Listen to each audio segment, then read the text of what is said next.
So now we'll go over leadership examples and the type of work environments they're used in. First, we go over transactional.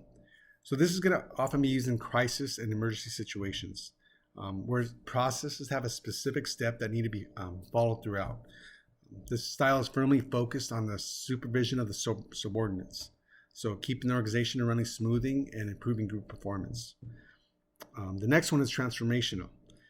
It's going to stimulate the intellectual of the people. It's going to be concerned more about the needs of and skills of the workers. So followers are going to see their leaders and behave as they are inspired to change for the better. Leaders are often going to provide a clear vision of the future, and they're going to help motivate their team. The next one is democratic.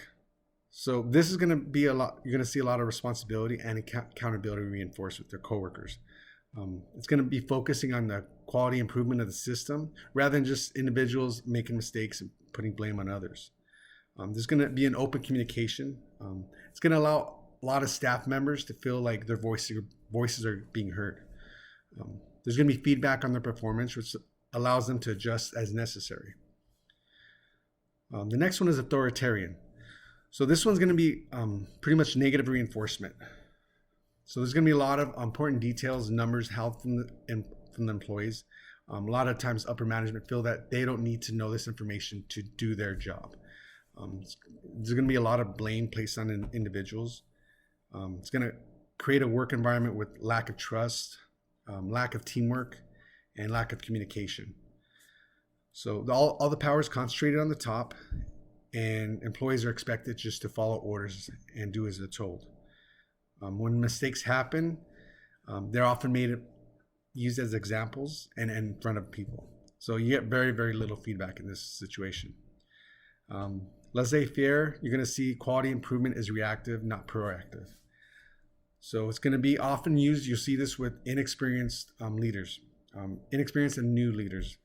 Also, might see this in leaders that are either about to step away, transfer, leave the company or the department. It's a really laid back type of leadership often.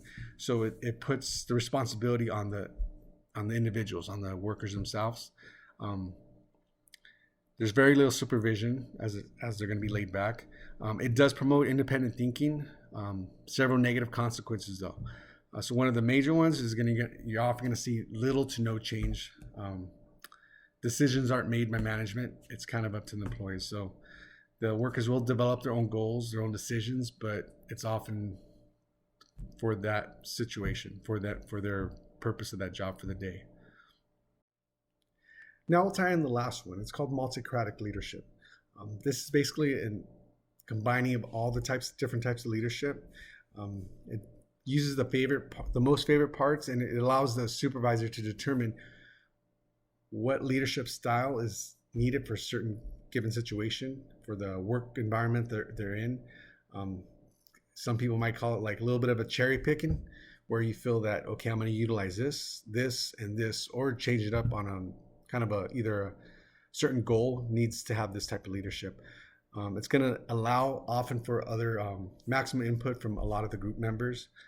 It's going to allow them to really use a lot of critical thinking to make the adjustments needed and not get stuck on one type of management. It allows them really to open up that, think outside of the box and open up the doors.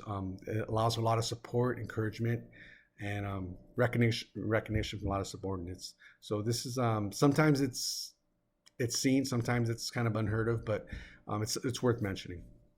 Thank you.